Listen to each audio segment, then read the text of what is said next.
لله محمد بن عبد الله صادق الأمين وعلى آله وصحبه أجمعين.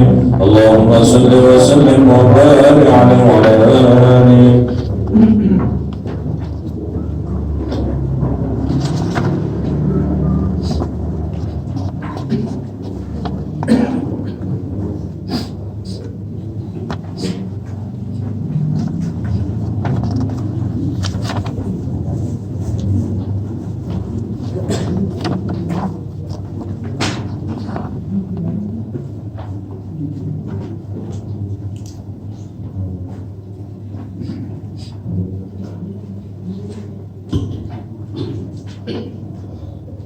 Bismillahirrahmanirrahim.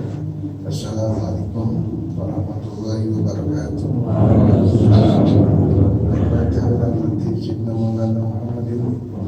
Sallallahu alaihi wasallam. Subhanallahi azwatihi wa dzurriyyatihi wa baitihi wa ansarihi wa ashari. Subhanallahi al-arba'atil khulafar rasyidin. Sadatina Abi Bakr wa Umar wa Utsman wa Ali bin Abi Thalib. Subhanallahi al-anbiya wal mursalin wal malaikati ajma'in wa alihi wa sahbihi wa tabi'in wa tabi'in bi ihsanin ila yaumiddin. Subhanallahi walidina wa ummahatina wa ajdadina jaddatina wa masyayikhina masyayikhina wa mu'allimina wa ta'allimina ajma'in. Subhanallahi jami'il muslimina wal muslimat wal mu'minina wal mu'minat al-ahya'i minhum wal amwat. Allah ta'ala yaghfir lahum wa yarhamhum wa yaj'alul jannata maswahum. Al-Fatihah. Khususan dalam alim hadal kitab masyari hadal kitab Al-Fatihah, khususan nasyadun wa ibrahim al-hamdi bil barakah berjati sahabat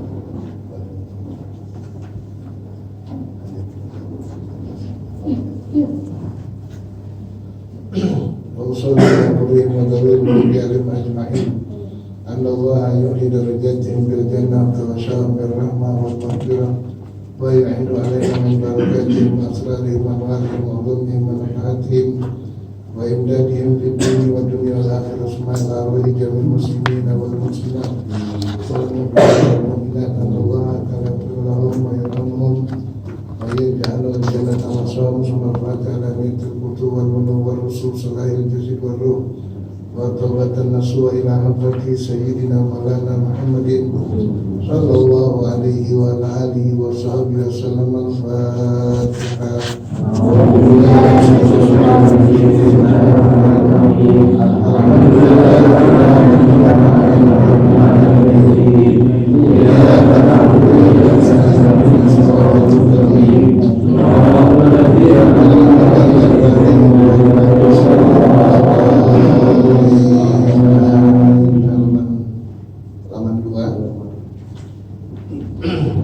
Baris ketiga dari bawah. Asani ya, itu kan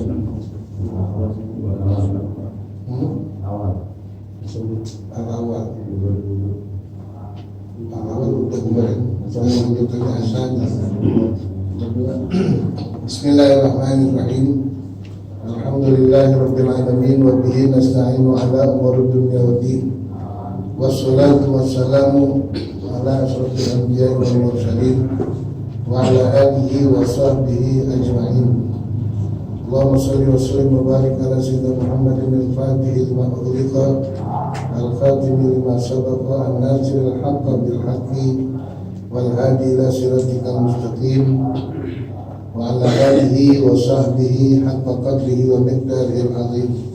Allahumma akhrijna min zulumatil wahmi wa akhrijna bi nuril fahmi wafsah alaina bi ma'rifatil ilmi wa hassin akhlaqana bil ilmi wa sahhil lana abwaba fadlika wansur alaina min khazaini rahmatika ya arhamar rahimin.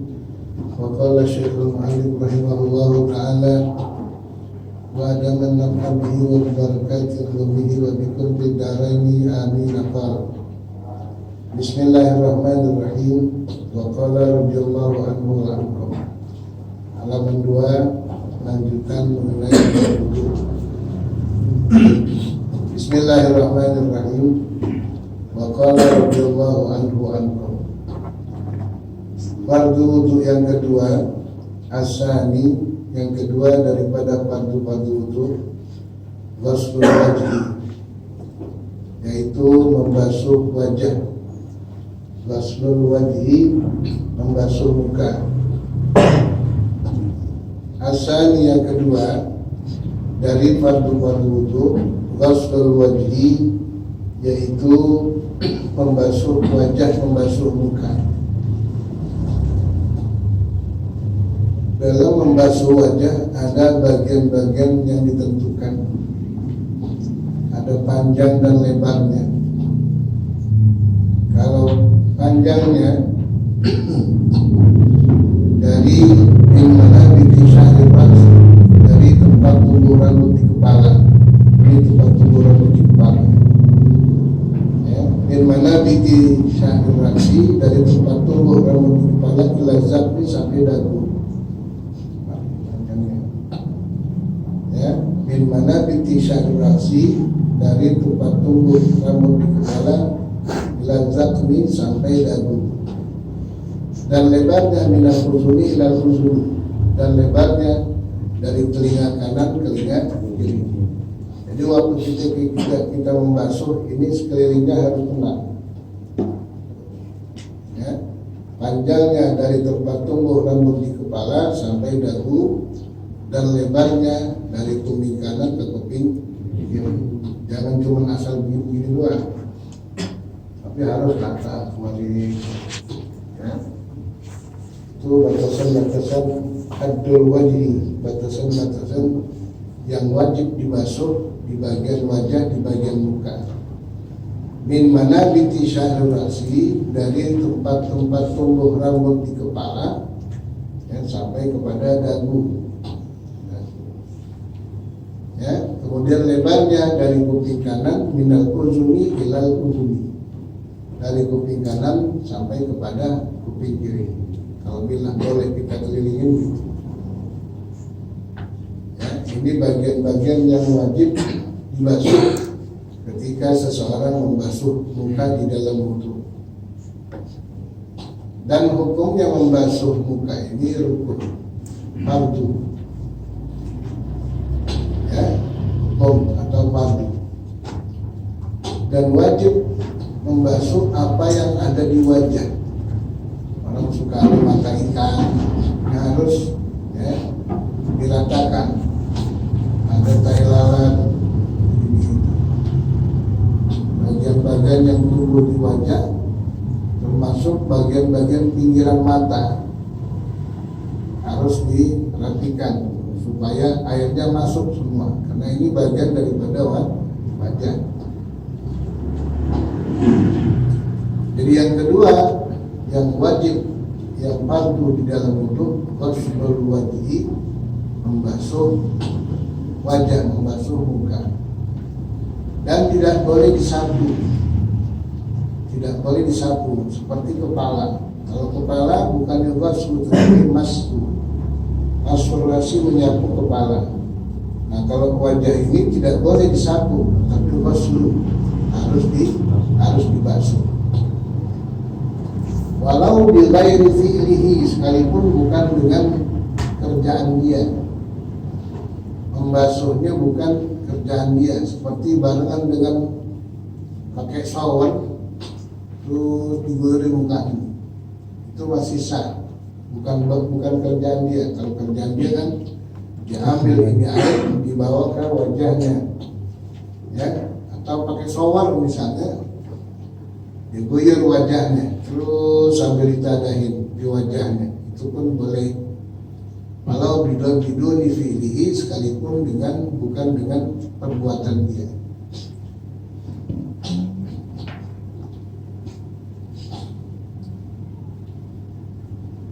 Asani, wajib atau fardu yang kedua yang ada di dalam wudu, ghuslul wajhi, membasuh wajah.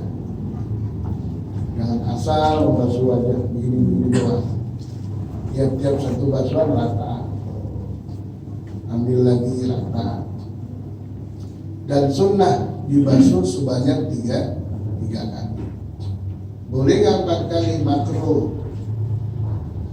Makruh, tidak boleh 4 kali, makruh. Kenapa? Ada tabzir, ada mubazir. Harusnya 3 kali, itu sudah termasuk sunnah. Wajibnya 1 kali dan sunnahnya 3 kali. Kalau lebih dari 3 makruh. Kenapa? Airnya lebih banyak terpakai, padahal sudah cukup dengan 3. Yang wajibnya 1, yang sunnahnya 2.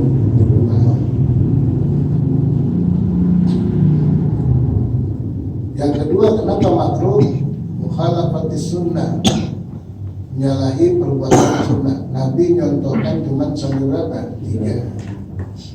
Itu dengan ditambah yang wajib 1, kemudian sunnahnya 2 kali, itu sudah dianggap memadai, sudah dianggap cukup.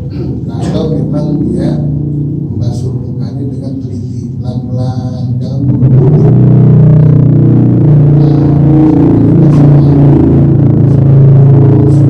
Bagian-bagian yang ada kutil, ada andang-andang, ada mata ikan, ada ilalat, maka harus dibasuh.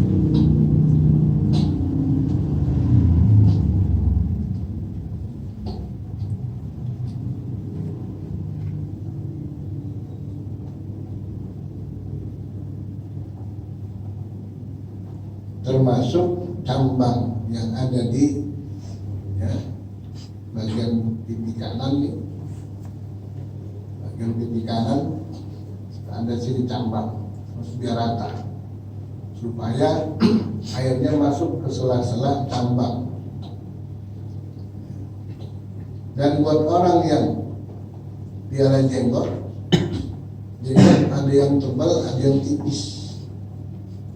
Ada yang tebal, ada yang tipis. Kalau yang tipis bisa ditandai tipis, kalau diajak bicara itu kulitnya masih kelihatan dari sela-sela jenggot. Waktu lagi ngobrol, dari sela-sela jenggot kelihatan, berarti ini jenggot jarang. Nah, kalau jenggot yang jarang wajib disampaikan air ke dasarnya, terus biar basah sampai dasarnya. Itu kalau jenggot yang tipis. Tapi kalau jenggot yang lebat, yang gembel, kalau dia bicara atau kita ngobrol dengan dia nggak kelihatan tuh, karena terlalu lebat. Maka untuk jenggot yang lebat nggak perlu sampai dibasahkan sampai ke dasar, yang nggak cukup bagian jenggot. Tapi kan jenggot yang lebih segini, bisa poduk. Kalau ngomong gerak-gerak gitu. Tapi jenggot tuh lebar gitu. Emang lagi begitu lah dia.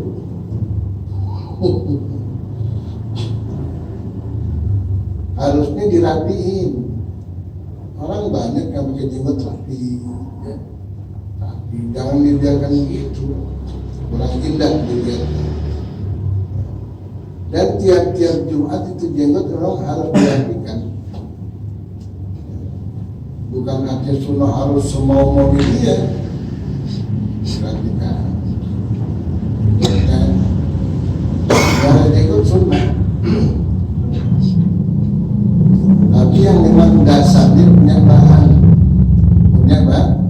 ada orang yang nggak ada bahannya, tinggal lembar cuma, cakep juga nggak ada. Cukup ya, saya ikutin sunnah Nabi banyak, bukan gituan doang. Jadi nggak indah. Yang jenggot juga harus rapi. Jangan sampai nggak teratur, kelihatannya kurang elok dilihat,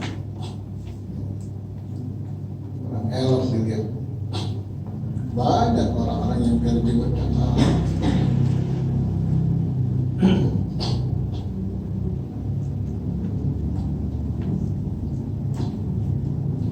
Jadi asal yang kedua ghuslul wajhi, wajib membasuh wajah. Wasalisu, dan yang ketiga yang wajib di dalam wudu ghuslul yadaini ma'al mirfaqain. Ghuslul yadaini ma'al mirfaqain, basuh dua tangan, basuh dua tangan ma'al mirfaqain, berikut dua sikutnya. Dalam kitab lain ya dikatakan yang ketiga itu ghuslul yadaini ilal mirfaqain, pakai ila. Di sini pakai ila mana?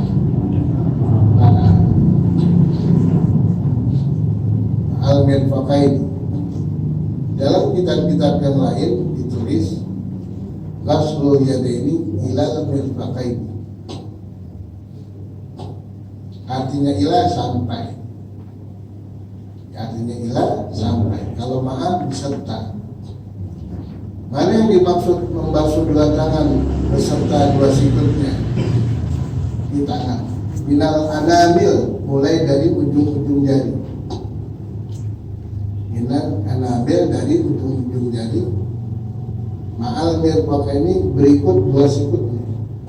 Ma'al ini berikut sama-sama dua sikut. Dimulai dari tangan ini dulu, baru terus ke sikut. Makanya di kitab yang lain dikatakan ghuslul yadaini, membasuh dua tangan ilal mirfaqain, sampai dua sikut.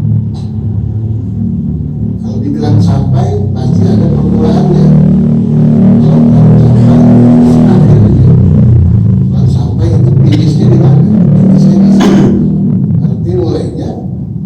Yadaini minal anamil, dari mulai ujung-ujung jari ilal mirfaqaini sampai sikutnya. Jadi ini dulu turun ke bawah. Ada orang yang untuk di kerang ini dulu baru ke bawah.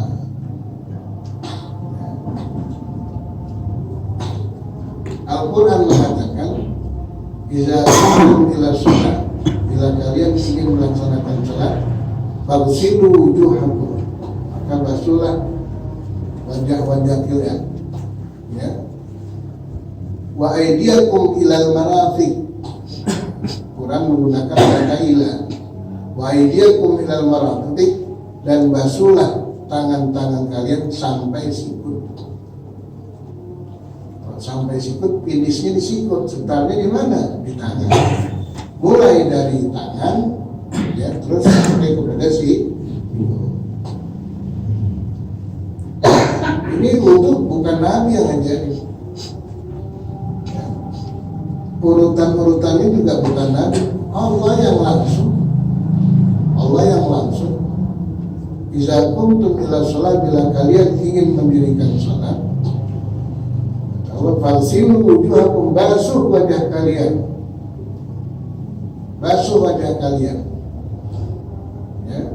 Wa aydiyakum ilal marafiq, dan basuh dua tangan kalian sampai dua sikut kalian.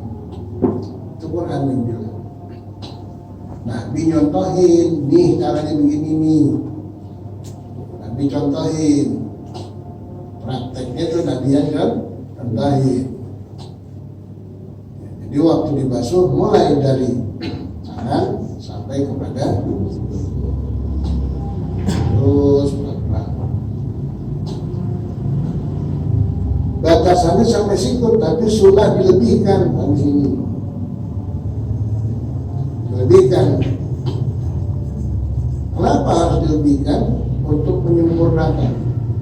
Karena dalam kaidah usul fikih ada namanya ilmu usul fikih. Orang yang terjun ke belajar fikih harus belajar usulnya. Usulnya, dasar-dasarnya, dalil-dalilnya. Di sana dikatakan ma la yatimul wajibu illa bihi fa wajib. Ma la yatimul wajibu illa bihi fa wajib. Sesuatu yang tidak akan menjadi sempurna kecuali dengannya, dan dengannya itu wajib. Wudu tidak akan sempurna kecuali dengan melebihkannya itu hukumnya wajib.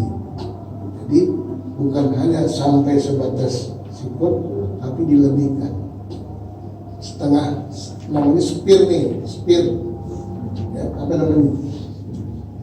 Tidak tahu. Kita bilang spir di atasnya spir, sterok, kalau spir sterok ya, setengah spir. Yang setengahnya ini jadi hukumnya menjadi wajib. Kenapa? Karena dapat menyempurnakan yang wajib. Sesuatu ma la yatimul wajib illa bihi fa huwa wajib. Sesuatu yang tidak sempurna kecuali dengan itu, maka itunya sendiri menjadi wajib hukum. Jadi waktu itu bikin dikit di sini. Kalau harus ke tiap nih, apalagi tiap-tiap wudu mandi, enak lagi. Kalau di rumah tuh, ya tiap sembahyang mandi. Jadi di saat kita sholat bersih badan kita. Menghadap Allah. Nanti kondangan aja mandi. Kondangan mandi ya? Mandi kondangan. Bikin KTP kelurahan mandi. Ya, ke kantor mandi. Apalagi urusan-urusan yang berkaitan kepada ibadah kepada Allah Subhanahu wa taala. Jumat mandi, Jumat. Idul Fitri mandi, Jumat mandi, Idul Adha mandi. Bahkan Jumat mandinya bukan hanya untuk orang yang sembahyang Jumat. Orang perempuan yang gak wajib Jumat sunnah mandi. Kenapa? Memandang kemuliaan harinya.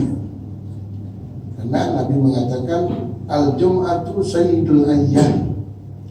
Jumat itu adalah penghulu segala hari-hari,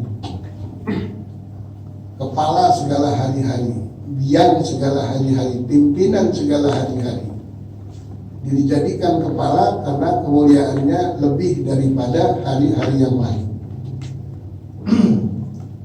Di mana ada kemuliaan, di situ ada kelipatan pahala. Antum zikir hari malam Jumat, hari Jumat beda pahalanya dengan hari lain. Allah agungkan itu hari Jumat. Kenapa diagungkan? Banyak peristiwa-peristiwa penting terjadi di hari Jumat. Nabi Adam diciptakan hari Jumat, dinafkhur ruh, dimasukkan ruh ke dalam cangkang Nabi Adam hari Jumat, ya, dinikahkan dengan Siti Hawa hari Jumat, sampai diturunkan ke bumi hari Jumat. Dia bertemu dengan Siti Hawa hari Jumat. Terus banyak sekali peristiwa-peristiwa penting terjadi di hari Jumat. Makanya Jumat dikatakan Sayyidul Ayyam. Dan Jumat ini digolongkan hari Id, Yaumal Id lil Muslimin al-Usbu'iyyah. Hari Jumat adalah hari Id untuk kaum muslimin mingguan.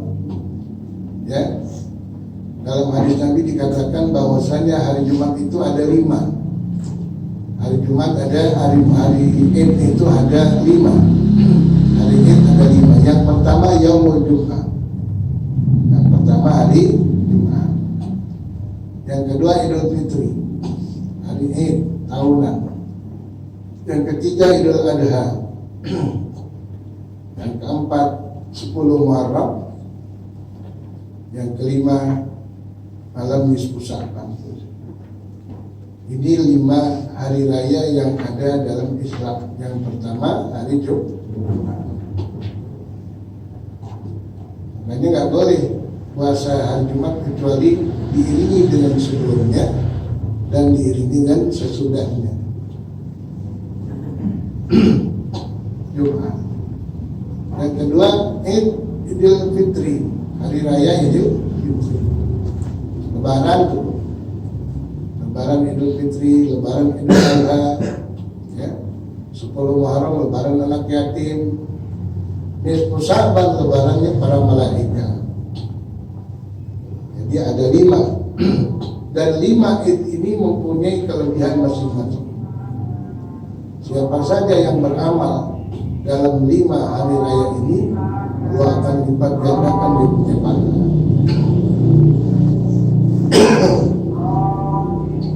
Lima-limanya sudah mandi. Jumat sudah mandi. Idul Fitri, ente kalau sudah Idul Fitri mandi nggak? Mandi. Ngerti nggak ngerti mandi. Idul Adha begitu juga, orang saya mau sholat dia mandi, apalagi bangun tidur, ya mandi. Ya. Itu juga ketika Muharram, 10 Muharram, sunnah berpuasa dan mandi tanggal 10 Muharram. Lebaran jangan dibeda-bedakan. Sambut hari mulia ini dengan bersih-bersih dan juga nisfu Sya'ban. Ya. Malam nisfu Sya'ban mandi. Di hari itulah, di malam nisfu Sya'ban, yufraku, Al-Quran mengatakan yufraku kullu amrin hakimin wa yubraku, akan diberlakukan, yufraku akan diberlakukan kullu amrin hakimin, semua perkara-perkara Allah Subhanahu wa taala, semua ketentuan-ketentuan Allah Subhanahu wa taala, semua takdir-takdir Allah akan diberlakukannya di malam nisfu Sya'ban. Rencananya sudah maktub di Lauhil Mahfuz. Rencananya sudah lebih dahulu di Lauhil Mahfuz. Kapan diberlakukannya? Di malam nisfu Sya'ban.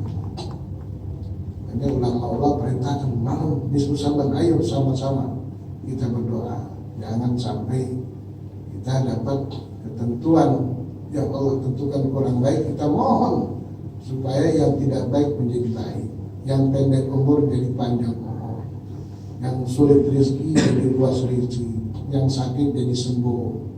Karena sabda Nabi mengatakan la yaruddu qada illa doa. Tidak ada yang bisa merubah ketentuan Allah kecuali doa. Dengan banyak berdoa, Allah akan rubah yang tidak baik menjadi baik. Emang bisa takdir dirubah-rubah? Bisa takdir, sering saya bilang takdir ada dua. Ada yang namanya takdir mu'allaq, ada yang namanya takdir mubram. Takdir ada dua. Ada takdir mu'allaq, takdir yang belum diberlakukan, masih bergantung, nunggu keputusan Allah, itu namanya takdir mu'allaq. Satu lagi takdir mubram. Takdir mubram, takdir yang sudah diberlakukan, yang bisa dirubah takdir mu'allaq, yang belum diberlakukan. Kalau takdir mubram nggak bisa berubah. Seperti Allah takdirkan ente laki-laki, malam tiap malam tahajud, Allah jadikan aku perempuan, nggak bisa, betul? Itu takdir mubram.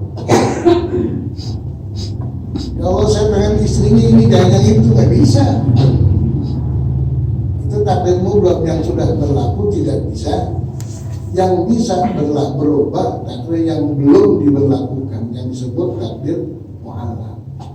Dalam catatan takdir ente bakal kecelakaan di tanggal sekian, ya kita nggak tahu, tapi kita husnuzan, sedekah, banyak-banyak sedekah, ya, as-shadaqatu tadfa'ul bala, banyak sedekah itu mencegah musibah. Takdirnya tetap berlaku, tapi Allah ringankan. Yang tadi kita baru perintah cuma diserempet ojek dengan berkat banyak sedekah. Sedekah tadfa'ul bala, sedekah itu mencegah turunnya bala, wa yutil umur, dan memanjangkan umur. Itu fadilah keutamaan orang yang sedekah. Makanya Nabi mengatakan la yarudul qada illa doa. Tidak ada yang bisa merubah ketentuan Allah kecuali doa. Qada yang mana? Takdir yang mana? Takdir yang mu'allaq. Nah, di dalam malam nisfu Sya'ban itu yang mu'allaq, ingin diberlakukan.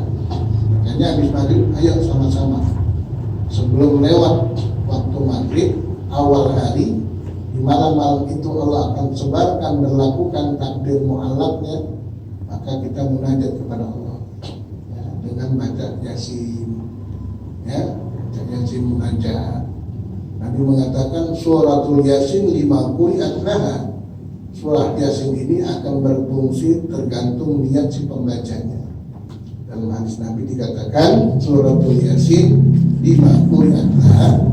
Surah Yasin itu akan berfungsi sebagaimana niat pembacanya. Kalau membaca niat yang ingin kita dipelihara daripada musibah dalam, insya Allah dengan berkat kalau mulak surah Yasin Allah pelihara.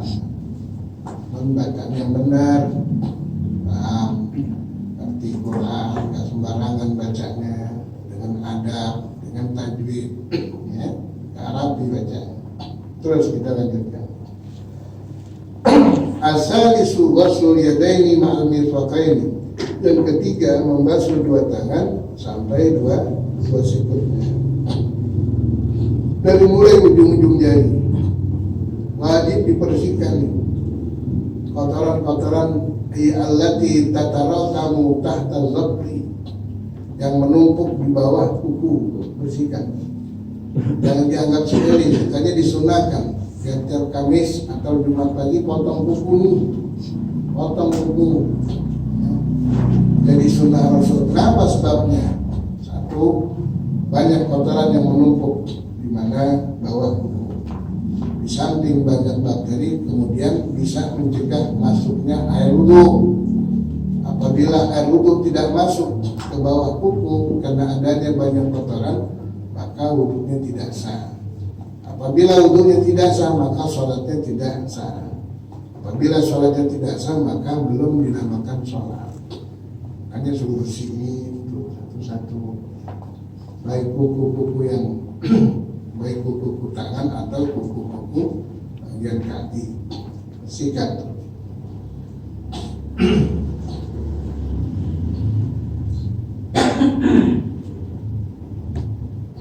Dan juga ketika kita berwudu, ya, ini tangan ini kan sudah dilipat. Kalau cuma dilonjorin, dia punya sikut di keriput. Kalau keriput berarti nengkuk. Ini air nggak masuk. Buka, nah, buka kelihatan terbuka semua. Masukin air. Jangan sampai jadi basuh hanya sebatas ini, tapi supaya lipatan-lipatan ini terbuka semua. Dan sunnah ketika itu ratakan basuhan. Ya, meratakan basuhan. Jangan pakai cincin juga, putar-putar cincinnya atau dilepas dulu pakai jam tangan, taruh di lupa dah.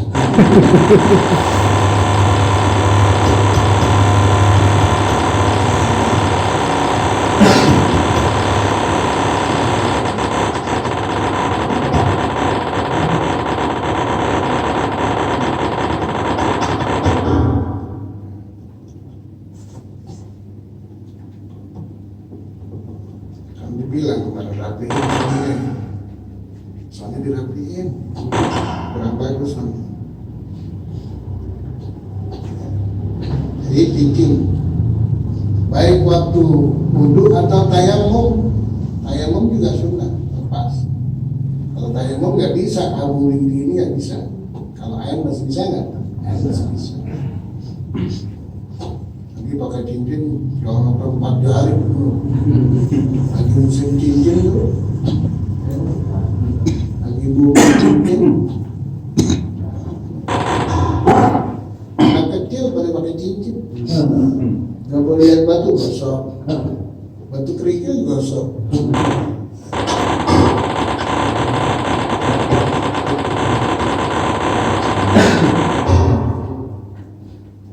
Kenapa nih kesulitan? Udah kali udah. Soalnya nggak mau ngaji.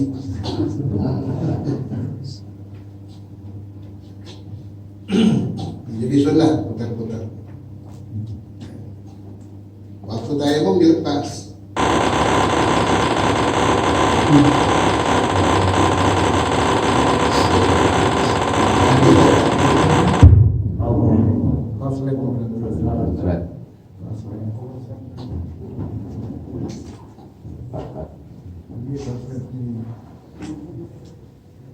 Ikut saja.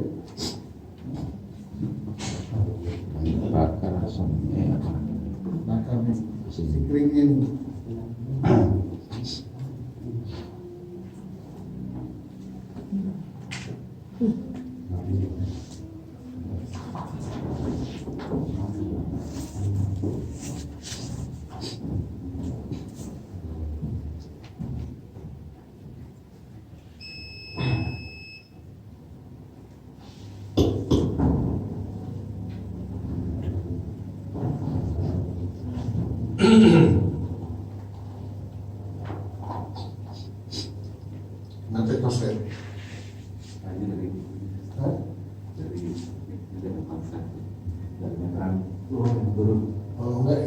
korset?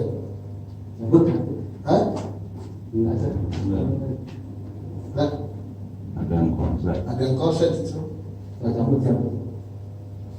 Aman gak nih? Hari ini nggak aman nih. Buru-buru tutup deh.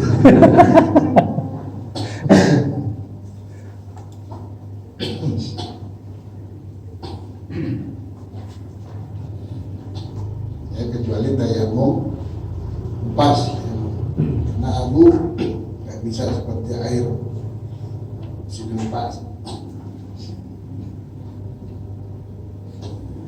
Mungkin ini setelah basuh badan. Kalau tayamum tidak sunat 3 kali.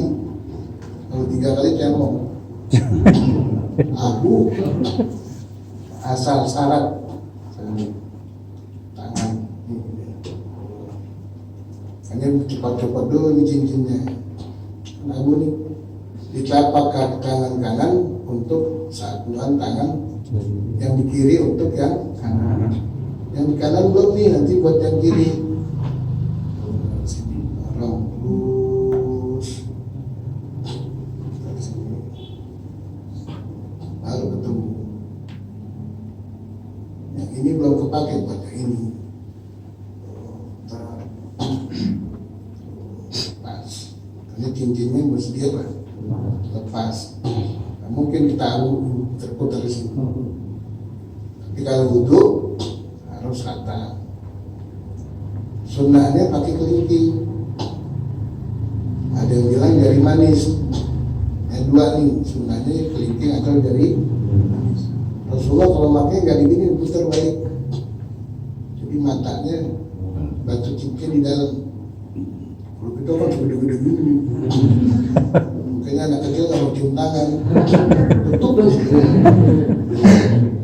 Mukanya coba cium tangan, kong jontor kong. Gede sih. Itu bukan malah jadi indah, jadi apa? Jelek kan, mantap. Kebanyakan gede itu. Itu apa namanya? Pandan. Kalau bikin kecil nggak kelihatan seninya dia, gede. Kayak biji durian. Biji durian kalau dikasih pegangan juga sama. Sangat banget. Ukilannya sama, sering digosok juga licin. Biji durian. Habis begitu aja itu. Habis. Ya. Permainan. Dulu rawa bening, Masya Allah, rusak kita jalan. Makin padat nih, kanan kiri mobil ngetem, jual bongkahan. Saya dikirimin bongkahan yang 3 ton dari Malimping. Saya bilang, saya mau bangun madrasah. Perlu batu buat fondasi. Kalau bisa batu cincin. Benar ya Pak Ustadz, dibawain dari Banten.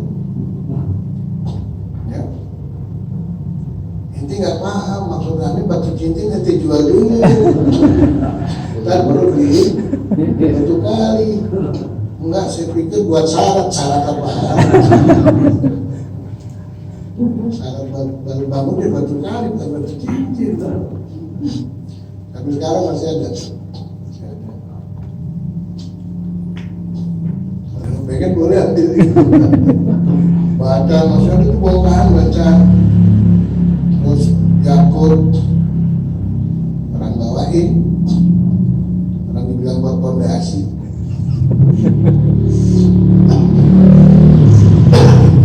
Masih ada.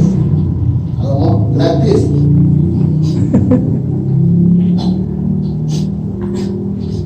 Wasalis yang ketiga, ghuslul yadaini, membasuh 2 tangan, ma'al mirfaqaini, terus 2 sikurnya. Yang terakhir, ar-rabi'u, yang keempat, wajib yang keempat yang ada dalam wudu, mashu, lagi dalam kepala, bukan dibasuh tetapi disapu. Ya. Mashu syai'in minar rasi, membasuh sesuatu yang ada di kepala. Bagi orang yang tidak ada rambutnya, memang dasarnya tidak ada rambut, cukup kulit kepalanya saja. Sampai 3 kali satuan sudah cukup, ya. Atau rambutnya, rambut yang ada di bagian kepala, sampai minimal 3 lembar. Ya, sunnahnya minimal, nggak mungkin 3 lembar. Ini saking, ya, supaya tidak sampai luput itu sunnah. Jangan sampai tidak terbasuh, minimal dapat tersapu sebanyak 3 helai rambut, itu sudah dianggap cukup. Tapi dengan syarat rambut yang ada di bagian kepala, ya, rambut yang ada di bagian kepala. Selama itu di bagian kepala sah. Orang pada umumnya hanya depan, ya. Samping boleh nggak sini? Boleh, di bagian kepala. Atau samping kanan, masih bagian kepala. Belakang boleh, selama itu rambut masih ada di bagian kepala atas. Yang tidak boleh kalau sudah keluar dari batas kepala. Ente punya rambut panjang, celup, nggak bisa, karena ini rambut sudah keluar dari batas. Perempuan yang kucil, bisa dia menyapu kepala, rambutnya digoyorin, nggak bisa. Kenapa sebabnya? Karena sudah di luar batas kepala. Yang diperintahkan menyapu kepala atau rambut yang ada di bagian kepala. Boleh di sini boleh, orang umumnya kan depan doang, ya, belakang boleh, ini boleh. Selama itu rambut masih ada di bagian kepala, sah kita menyapu kepala, baik itu rambutnya atau kepala. Tapi sunnahnya diratakan, ya, sunnahnya diratakan semuanya. Ambil air basah, baru tarik ke depan, ambil air. Dari depan tarik ke belakang, dari belakang tarik ke depan. Ini rambut ini, itu diadu di tangan ini, balik lagi. Jadi kalau rambut begini, nah nanti depannya balik lagi, belakangnya. Itu takmim, meratakan basuhan kepala, itu sunnah. Wajibnya hanya syai'in, sedikit saja. Syai'in minar ra'si, sedikit saja dari bagian kepala, baik itu kulit kepala atau rambut yang ada di batas kepala. Cukup sampai di sini. Allahu a'lam bishawab. Takut koslet.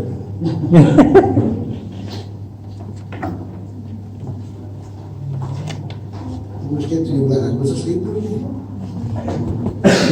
Kemerdekaan apa ini Om? Tiap tahun sudah dibagikan, jadi saya nggak perlu menerangkan lagi, cukup dibaca. Sambil doa. Bismillahirrahmanirrahim. Alhamdulillahirabbil alamin. Allahumma shalli wa sallim wa barik ala sayyidina Muhammad wa ala ali sayyidina Muhammad.